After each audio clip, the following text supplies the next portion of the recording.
With your host, Andrew Romanella.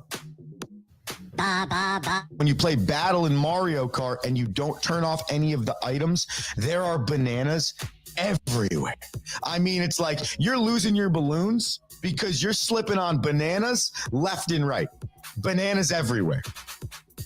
What's going on, everybody? Welcome into another edition of the Rome Show here on 12ouncesports.com. Broadcast live on X and YouTube. I am your host, Andrew Romanella. I got you till about 7:30 or so. I am sorry for the delay in start of show. It's just one of those Friday mornings. The alarm was not set for the appropriate time, and then it took us a little bit longer to get our situation in the studio ready. But nonetheless, we have so much football to talk to you about here that is what we came to do, talk sports for the people. If you got anything for us, you got to get us on the social media. It's the Rome Show 1. That's Instagram, X, Facebook, TikTok, whatever it is, Rome Show 1. Follow us. You got everything for the show. If you want to comment live on the action, as we've had the last few days, which has been a lot of fun for me, at least, go to YouTube, go to X, and you can comment live on the show. So many ways to get in to discuss your thoughts. It's Thursday. It was Thursday last night. So we got to talk Detroit Lions versus Green Bay Packers. I thought that was a game on a Thursday that lived up to its hype, and boy, did the Detroit Lions just squeak away with that one. It's Friday because now we need to talk sports on the weekend. Yeah, week 14, National Football League.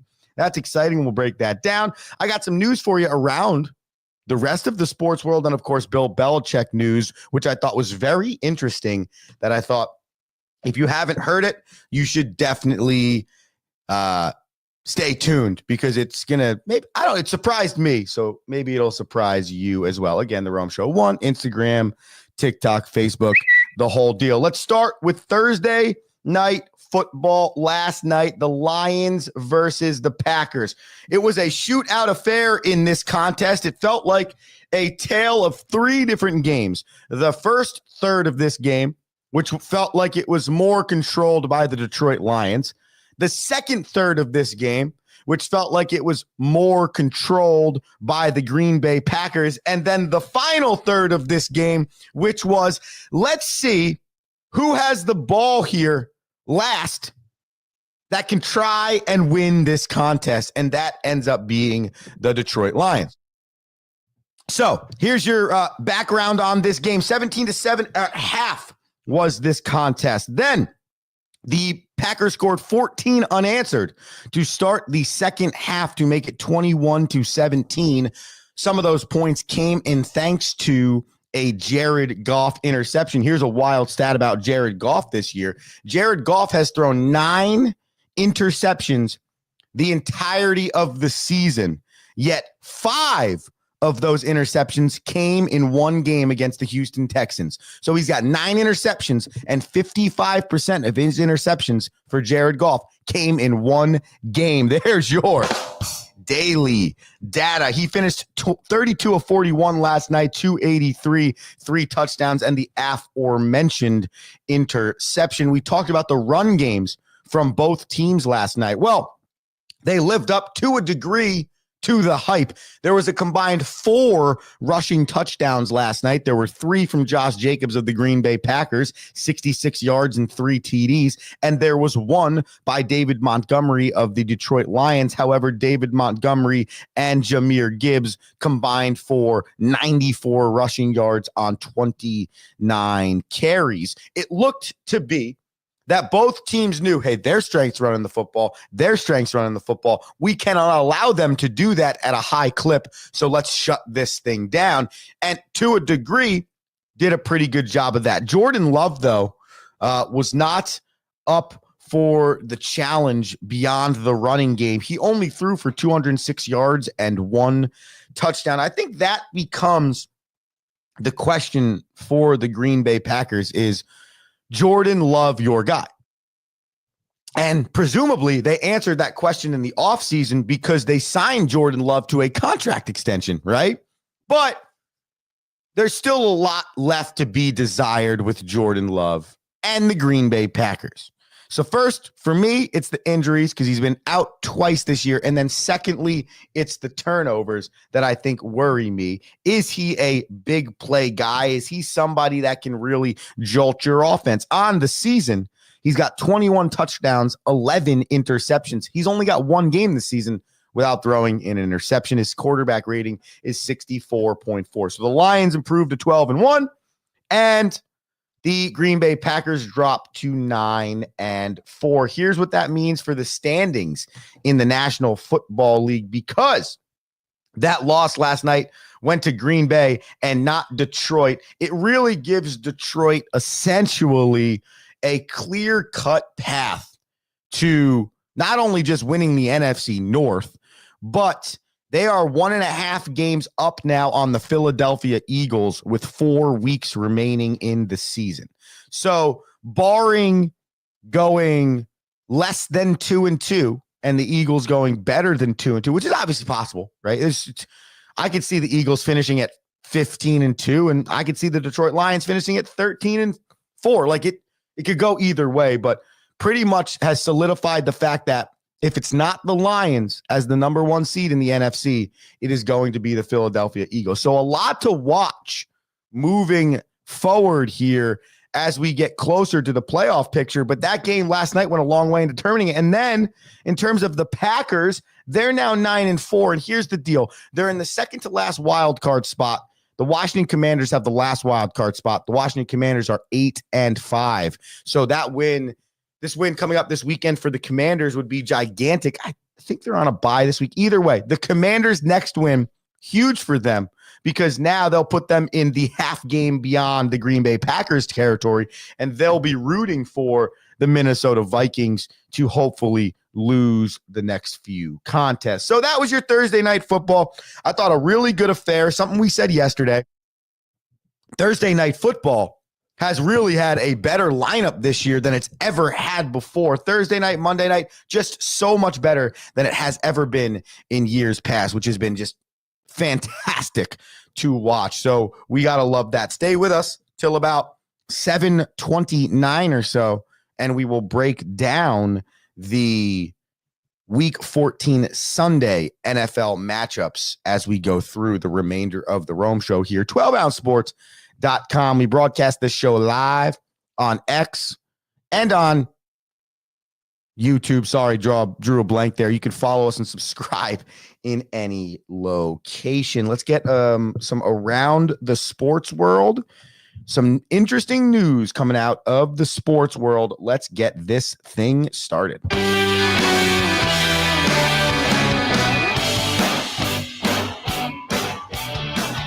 All right. In the sports news going around the world right now, Bill Belichick talks with UNC about their opening for their head coaching position. Yes, you heard that correctly. University of North Carolina. The other names that are in the mix for the UNC head coaching job are Tulane's head coach John Sumrall, ISU's head coach Matt Campbell, UGA's defensive coordinator Glenn Schumann, and the former head coach for a singular year, the year that I believe Josh Rosen was drafted, the year before Kyler Murray, Steve Wilkes. He was also the interim head coach of the Carolina Panthers for a year. Those are the candidates that are interested in the UNC job, or UNC's interested in them. They just fired Mac Brown after going 44-33 in his 6-year second tenure with the UNC Tar Heels. Bill Belichick would be the oldest coach in college football, as Mac Brown was the oldest coach at 72. Bill Belichick, or was the oldest coach at 73. Bill Belichick currently 72. So we'll see. But Bill Belichick does say that he is interested in any option. It is not just the National Football League. We continue in college football. Correction, in Major League Baseball. Sorry, sometimes my handwriting's atrocious. CFB, MLB kind of looks the same.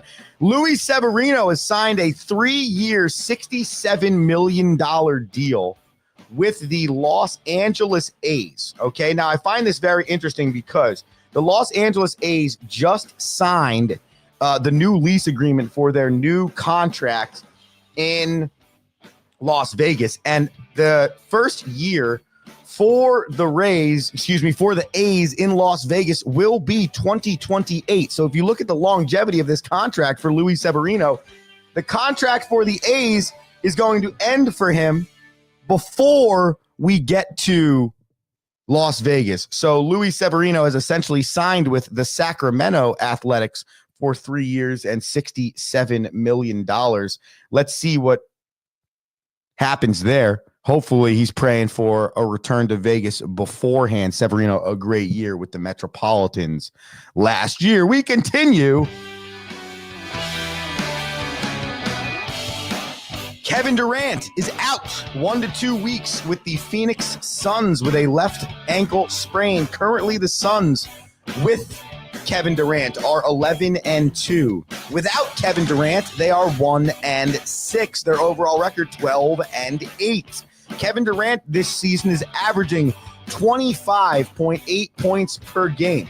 He's averaging 6.7 rebounds per game, 3.1 assists per game. His field goal percentage is 53.6%, and his three-point percentage is 44.9%. Currently, the Phoenix Suns sit as the 7th seed on the western side of the standings. We will see how long Phoenix will have Kevin Durant out, if it's as long as 2 weeks or if it's closer to 1, but can ill afford losing Kevin Durant for an extended period of time are the Phoenix Suns. And finally, in the National Hockey League, the third coaching change of the year has happened. The Chicago Blackhawks have fired Luke Richardson as their head coach. During this season, Luke Richardson has gone 8-16-2 over his 3 years in Chicago. Richardson was 57, 118, and 15. The AHL head coach, Anders Sorensen, he will take over as the interim head coach of the Chicago Blackhawks, who have been in a rebuild for roughly 4 or 5 years now and are really looking to turn that ship around, led by last year's Rookie of the Year, Connor Bedard, who has not been necessarily off to the hottest start this season, which could have possibly led to why the Chicago Blackhawks had fired their head coach. So historically, elite franchise really struggling to figure out how they can get through this rebuild that it feels like they've been on for what feels like a decade. By the way, Connor Bedard in 26 games this year has 5 goals, 14 assists, and 19 points. That's around the sports here today on this Friday, December 6th, 2024. If you got anything for the show, you can write in on the social media. The Rome Show 1, that's X, that's TikTok, that's Facebook, that's YouTube. 12-ounce sports on all of those as well. Follow either. You'll get all the information for our show. All right, we take a quick commercial break. You know what that means, though. When we get back from the commercial break, it is week 14 of the National Football League. We break it down, then we take our daily picks. So much still left to do here on a Rome Show. It's Friday. Woo! December 6th, 2024. Andrew Romanella back after this. Need tickets to that next event? Well, at 12-ounce sports, we've got them with soccer anywhere in the world. Tickets to any venue, any sport. Want to go to NCAA or NFL football matches? We've got them. Yeah. Baseball at every level. Every Power 5 matchup is available. Don't forget, costumes and paint are optional. What's that? You want to go to Broadway? We have those too. Want to jam out? Every concert, every artist. That's right. At 12-ounce sports, we've got the tickets for less. 12ozsports.com/tickets. That's 12ouncesports.com/tickets.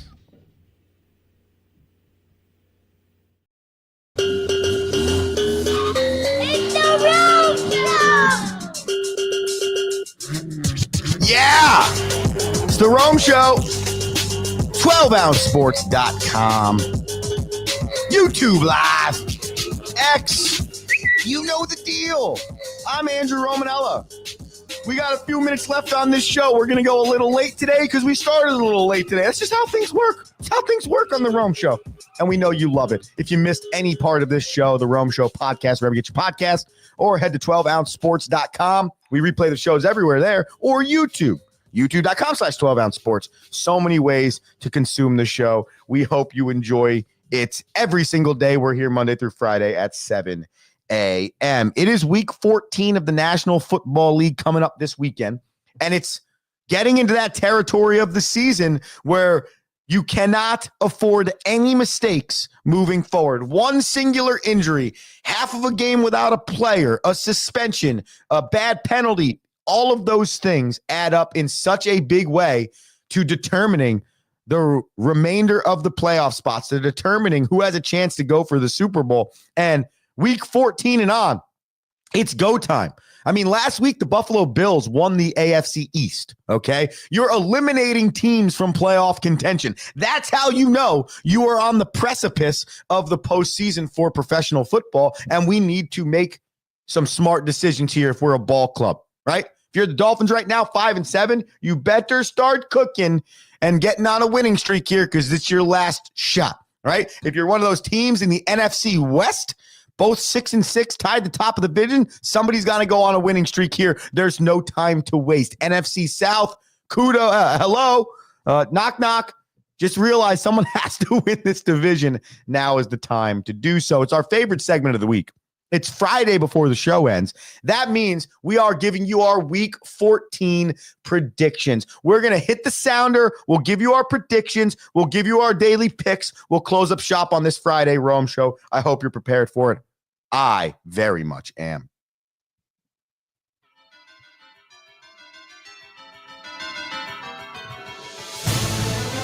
Okay. If you were wondering, when it came to my picks last night, I pushed. Oh, no. Oh, we're back.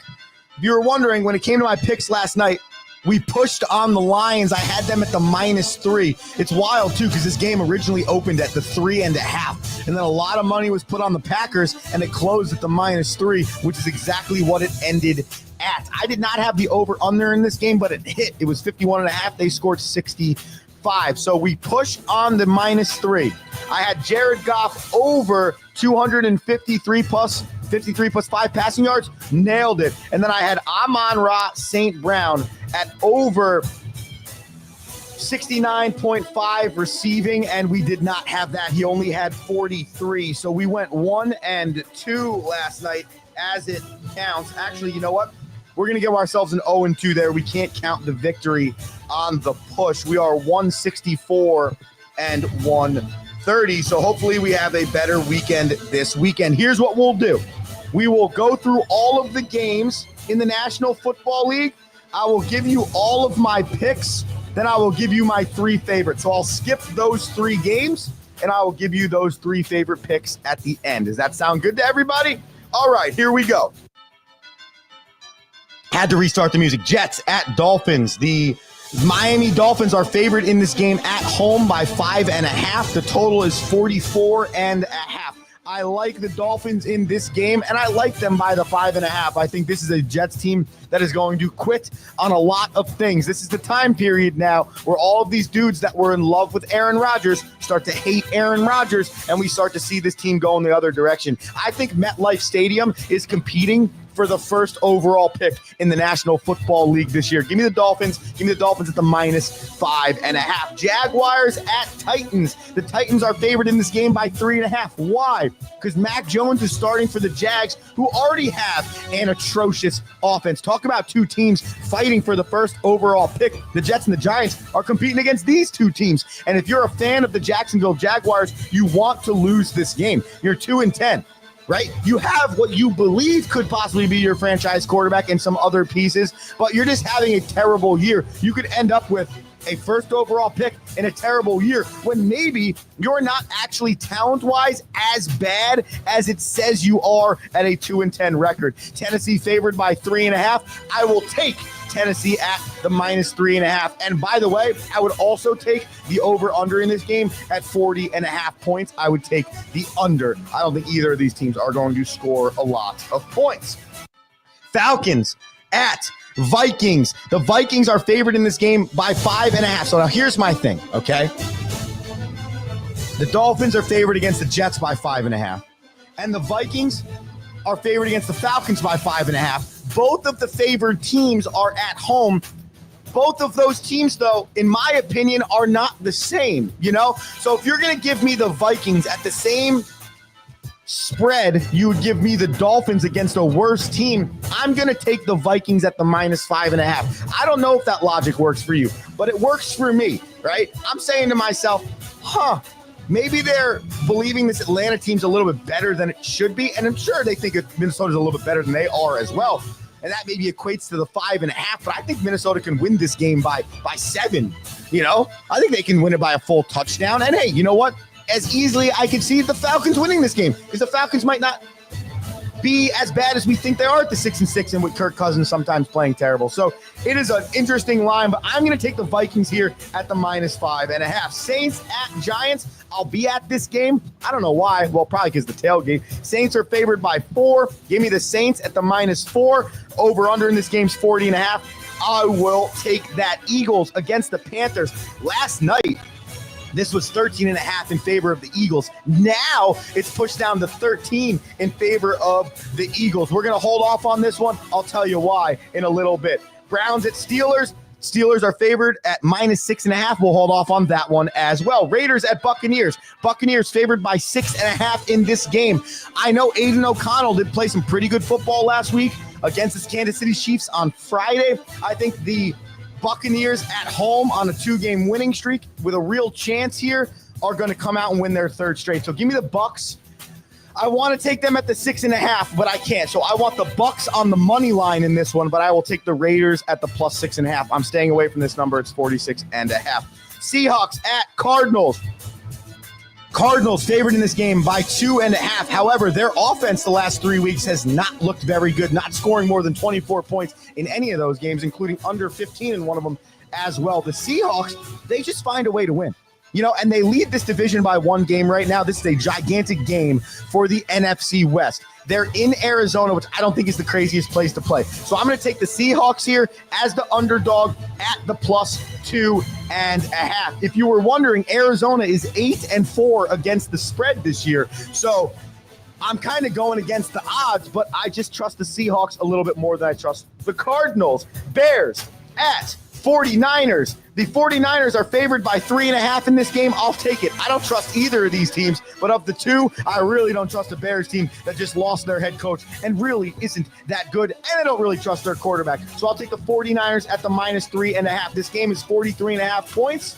Take the over. I don't think either of these defenses are too good. Bills at Rams.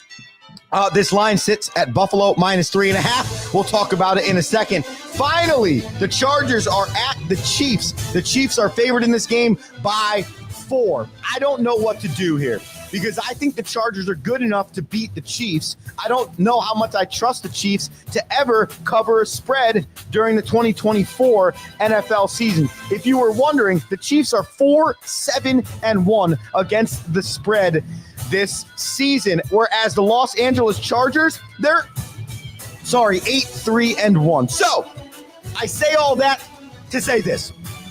I'm going to take the Los Angeles Chargers, and I'm going to take them at the +4 because I truly do believe that the Chargers, 1, so much better than they've been in the past, but 2, if a team is really sound, that's when they'll take advantage of the late game mistakes or the mistakes in general by the Chiefs, which is what the Bills did for their first loss of the season.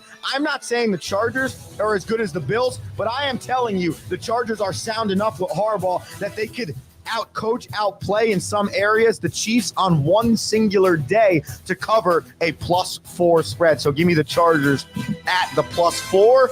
That is your Week 14 National Football League Friday. Now let's dive into the part of this thing that we put our stamp on. That is your daily picks. Ba ba ba ba ba na na. Ba ba ba ba ba na na. All right. There were 3 games I left off on my picks right there, and we will take them right now. First, we will go to Pittsburgh. All right. The Pittsburgh Steelers are favored over the Cleveland Browns by 6.5. Okay, you got Jameis Winston coming off the most yards he's ever thrown for in his career, but he also threw for 2 pick-6 in that game. Pittsburgh was in a shootout against Cincinnati, but they found a way to win by 6. I think ultimately the Pittsburgh Steelers are good enough to beat the Browns, no doubt. I just don't know if the Browns are bad enough to be losing games by a full touchdown. So I'm going to, though, with all that said, take the Pittsburgh Steelers at the -6.5. Why? Because at the end of the day, I really do come down to the fact that numbers don't really lie. And against the spread this year, the Cleveland Browns are 4-8, and against the spread this year, these Pittsburgh Steelers are 9-3. So give me the Steelers in that game at -6.5. Put my banana on it. Okay, moving forward, the Panthers. Like I told you last night, I had them at +13.5 against the Eagles. Now it's +13 against the Eagles. I'm going to take that. There's no other reasoning than Bryce Young's playing the best football of his early, young 2-year career. Over the last 4 games, he's one of the best quarterbacks in the league. The Panthers fight. They battle, and they found a way to fight in every single game. So I don't believe that the Eagles are just going to go in there and beat them by 14. Can they? Of course. Eagles are that good. But I don't think it's going to happen. So give me the Panthers now at +13, not 13.5, which we'll see if that changes things significantly. And then finally, I have the Buffalo Bills at the Los Angeles Rams. I found this one wild. Now, maybe this is one of those lines that's setting you up for ultimate failure in Vegas. I have no idea. But when I see the Bills at the Rams, favored by just 3.5, inconsistent Rams team, not a great defense, have lost 2 in a row. Like, you look at all of those things and you're like, okay, this Rams team isn't great, and this Bills team has already won the AFC East, is trying to fight for the best team in the National Football League, and has quite possibly the most valuable player in the league in Josh Allen. So I'm going to take the Bills there. I'm going to take them at -3.5.